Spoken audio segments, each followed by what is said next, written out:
All right, Coach. Okay, sounds good. Hey, your first thoughts on the game? You battled back hard, but a couple of different points in this game. You give up a goal late in that first period with just 11 seconds left, and then a 5-minute major power play. Couldn't get anything going on there. Kind of seemed like the two key points of this game tonight. Well, the first goal was that's unfortunately our season to this point. We want to hand people things, and we were very adamant not to do that. We were adamant that the first and last minute has not been our friend this year, and yet we have a senior turn the puck over with 15 seconds left. I mean, I'm just being real. I mean, that's what happened. Right. We can't find a way to make a play. The power play wads. I'm going to give the power play guys a little bit of a break. We were down to 12 forwards at that point. One of the nights I dressed 11 forwards. Excuse me. We're down to 9 forwards. My fault. We dressed 11 and 8, as you know, and we had 2 guys hurt, and they're probably going to be long term. We had 2, the 2 that didn't play tonight that were quote unquote regulars as more long term. So I'm looking at it more as a gutsy effort on our team. I am never ever going to be a moral victory guy. Tonight wasn't a moral victory, but I really like the fight in our group. I'm happy for Michael Holland to get his first goal. Minnesota Duluth plays the game the right way. They have some of the best players in the league, if not the country, probably both. And our guys hung in there and fought.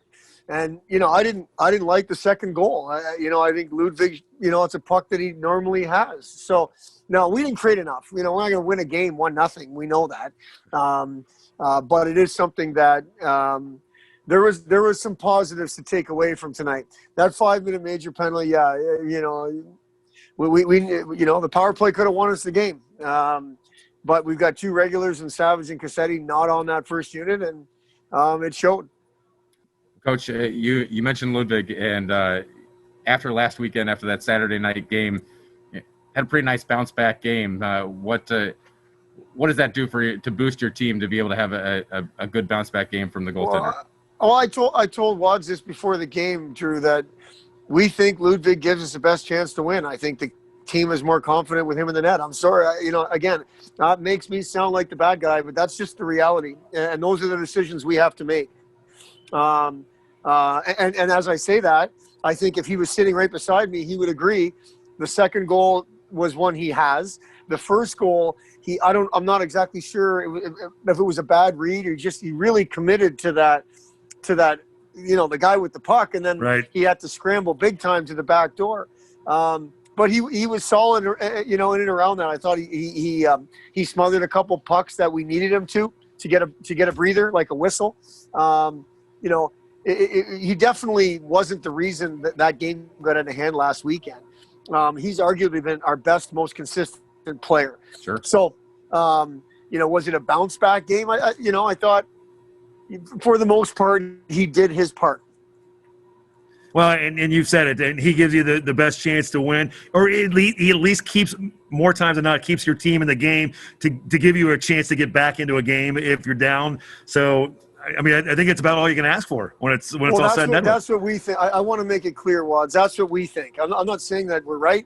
I'm saying that's what we think, and those are our decisions to make. Obviously, there's probably varying opinions out there, but when you play one guy, you got to make the hard decision, and that means 2 guys are watching, and that's the decision we've made. But to Drew's question, it was a good effort by Ludvig tonight. Was it his best effort? No, because I still think there was a puck or 2 that he would normally have. Sure. Well, Coach, I wanted to ask you about sort of the level of play early on in the game, particularly neutral zone. I thought that your guys did a good job of controlling the puck there and disrupting Duluth as they were trying to bring it up the ice. How do you kind of keep that pressure up, that good play defending your blue line and defending the neutral zone throughout the game? Well, I think we count on the people to show up again tomorrow and defend. I mean, I thought our group, as our defensemen, played a pretty good game tonight. When we look back at this season to this point, our D have been not too bad. Now, my belief is because for the most part, we've had 10 and 3 guys are sitting out. So those 3 guys are not happy. So that internal competition brings out the best in everybody. We don't have that up front, unfortunately. So I think our D-corps has been held accountable for their play. Everybody wants to play more. We've been banged up a little bit. Crowder here. Now it's Moulton. I think our D for the most part has been okay this year. Defending. We're 18 now 20 months into this, the system piece, and I think the guys know what to expect. And the neutral zone was an example tonight. We need to take away time and space from people that want time and space, which is the best people. We need to live to fight another day when the time and space can't be taken away, because it's time to live to fight another day. And I think we're getting better at that. I thought our sticks were pretty good for the most part tonight in defending, jamming up plays and so on. How do we do it again tomorrow? Well, for us, it's something we try to do every day. So tomorrow's just another day.